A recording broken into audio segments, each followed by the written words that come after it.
sih itu nggak masalah ya. Soalnya kan di negara kita itu kan yang diakui agama itu cuma ada 6.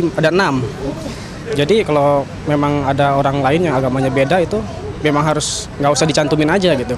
Apalagi aturannya sudah dirancang gitu kan ya. Jadi menurut saya emang nggak perlu gitu. Yang nggak setuju. Karena orang itu hidup harus punya kepercayaannya masing-masing. Nah kan itu untuk pertanggungjawaban kita selain di dunia, di akhirat juga. Yang diakui di Indonesia kan ada 6 gitu ya. Di antaranya Islam, Katolik, Protestan, Hindu, Buddha, sama yang terakhir itu Konghucu gitu. Ya, yes, menurut saya sejauh udah peraturannya udah dirancang ya nggak apa-apa. Ya, Pak Aminuddin, ini dari Wakil Ketua MUI Pak Ma'ruf Amin yang sebenarnya menyatakan bahwa tidak mempermasalahkan wacana pengosongan kolom agama. Tapi kembali lagi nih pendapat pribadi ya, untuk bukan pendapat MUI. Tapi sebenarnya kalau menurut dia nggak masalah kok kalau mau dikosongin gitu, karena memang banyak sekali kepercayaan yang ada. Begini, kalau amanat undang-undangnya kan mengatakan bahwa para penganut agama yang 6 itu wajib mengisi, gitu. Nah kalau tidak menganut 6 agama yang diakui itu, memang undang-undangnya mengatakan boleh tidak diisi, gitu kan? Ya kan?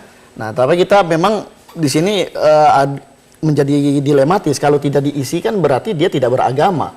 Kalangan aliran kepercayaan pun tidak menerima itu, begitu kan? Dan itu seolah-olah menjadi memperbolehkan ateisme dan komunisme di Indonesia. Nah, maka itu harus diisi. Tapi kalau diisi dengan kata aliran kepercayaan, memang sebagian aliran kepercayaan juga tidak mau mengakui mereka adalah agama, gitu kan? Nah, ini memang agak dilematisnya. Nah, di undang-undang itu sebenarnya secara pribadi saya lebih setuju kalau disebut saja aliran kepercayaan saja, begitu. Jangan sampai tidak diisi. Kalau tidak diisi, itu berarti negara mentolerir ketidakberagamaan pada Tuhan. Nah, Pak Wonar, itu berarti tidak bisa kalau tidak diisi, artinya ya itu tidak mencerminkan pola kehidupan beragama di Indonesia juga. Kalau apalagi dikosongkan gitu, mendingan ditulis saja. Ya, kan selalu saya tekankan negara harus memberikan perlindungan dan pelayanan yang sama kepada setiap warga negara. Dan semua warga negara berkedudukan sama di mata hukum. Jadi hukum harus memberikan posisi setara dan punya kedudukan hak yang sama pada setiap warga negara. Karena itu, pilihannya sederhana sebetulnya.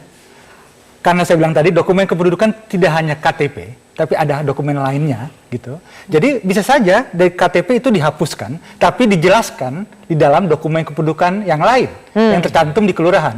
Atau kedua, sebenarnya tidak terlalu ribet, gitu loh, tidak terlalu rumit bagi negara untuk kemudian mengidentifikasi aliran-aliran kepercayaan mana atau agama mana yang ingin supaya itu identitas keagamaan dan kepercayaan mereka diakui di kolom KTP. Hanya 300 diidentifikasi. Kalau memang perlu, kan itu kan semua di-computerize. Sudah selesai, nggak ada masalah kok. Jangan dianggap sesuatu yang rumit dan harus mengalami perdebatan panjang.